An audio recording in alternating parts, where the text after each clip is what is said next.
مرنے کے بعد بھی اولاد سے رشتہ ٹوٹتا نہیں ماں باپ کا۔ جس طرح زندگی میں والدین کے حقوق ہیں اولاد کے ذمے، مرنے کے بعد بھی والدین کے حقوق اولاد کے ذمے واجب الادا ہوتے ہیں۔ مختلف احادیث میں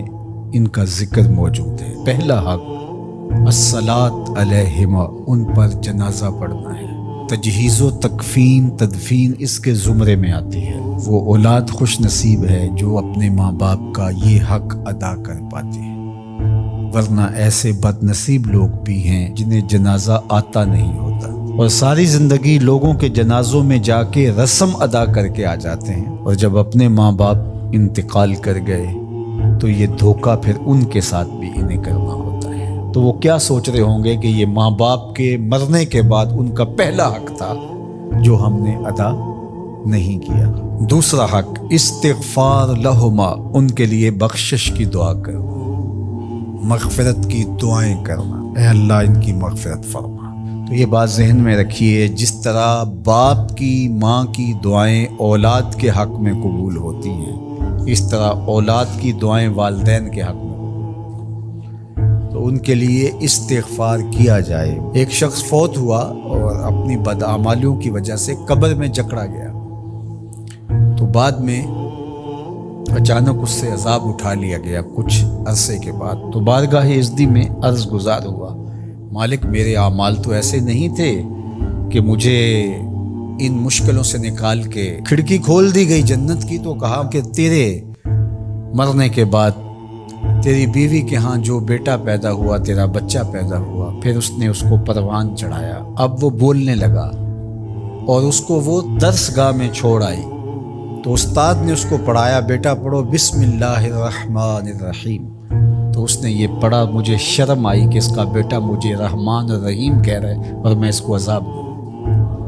اللہ اکبر۔ اولاد نیک ہو تو اس کا فائدہ ماں باپ کو پہنچتا ہے۔ ایک حق یہ بھی ہے کہ اولاد نیک ہو، چونکہ اچھے اور برے اعمال قبر میں ماں باپ کو پیش کیے جاتے ہیں۔ اچھے ہوں تو خوش ہوتے ہیں، برے ہوں تو انہیں تکلیف پہنچتی ہے۔ اس لیے ماں باپ کا مرنے کے بعد جو اولاد کے ذمے حق ہے، ان میں سے ایک حق یہ ہے کہ وہ نیک اور صالح ہوں تاکہ ان کو قبر میں راحت پہنچے۔ تیسرا حق ماں باپ کا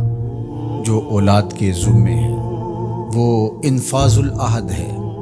ان کے عہد پورے کرنے، ان کے وعدے پورے کرنے، یعنی انہوں نے جو عہد کر رکھا تھا کسی وجہ سے پورا نہیں کر سکے تو اولاد کے ذمے ہے کہ وہ اس کو ادا کرے۔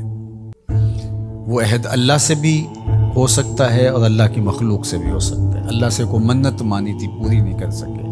اسی طرح مخلوق کے ساتھ کوئی وعدہ تھا، اس وعدے کی تکمیل نہیں ہو سکی تھی تو ان وعدوں کو پورا کرے۔ اس طرح قرض دینا تھا کسی کا اور انتقال کر گئے تو اولاد اس کو اپنی طرف سے ادا کرے۔ اس کا اگر مال ہے تو اس کے مال سے ادا کر کے اس کے بعد پھر جو ہے وہ اس کی وراثت تقسیم ہوگی، اور اگر مال نہیں بھی تھا تو پھر بھی اولاد کے ذمہ ہے کہ اپنے باپ کا قرض ادا کرے، اور یہ اگر جنازہ پڑھنے سے پہلے کر دیا جائے تو یہ سب سے اچھا اور سب سے بہتر ہے۔ ایک تو یہ ہے کہ انہوں نے جو وعدے کر رکھے تھے، ان کے جو عہد تھے وہ پورے کرے، لیکن اس کے زمرے کے اندر وہ واجب کی سطح تک تو نہیں ہے، لیکن ان کے حقوق میں سے ہے کہ ان کے معمولات خیر کو جاری رکھیں، یعنی جو وہ اچھے کام کرتے تھے، غریبوں کی مدد کرتے تھے، لوگوں کو کھانا کھلاتے تھے، اپنے علاقے کی مساجد کی ذمہ داریاں لیے ہوئے تھے، مدارس کی ذمہ داریاں لیے ہوئے تھے، غرباء کے علاج معالجے کی ذمہ داریاں لیے ہوئے تھے، اس طرح اور رفاہی ذمہ داریاں اپنے ذمہ انہوں نے لے رکھی تھی، تو ان کے انتقال کے بعد اگر صلاحیت اور حالت مالی ایسی ہو تو اولاد کو اس تسلسل کو ٹوٹنے نہیں دینا چاہیے، کہ یہ نہیں ہے کہ اب والد صاحب چلے گئے، ماں چلی گئی تو غریب رشتہ دار جو پردے سے ان کی مدد ہوتی تھی یا ان کے گھر کا چولہا جلتا تھا، تو ماں کے جانے کے بعد اب اولاد کہے کہ یہ آپ کا اور اس کا تعلق تھا، وہ چلی گئی تو کام ختم نہیں۔ اس معمول کو جاری رکھیں، قبر میں ماں کی روح خوش ہوگی،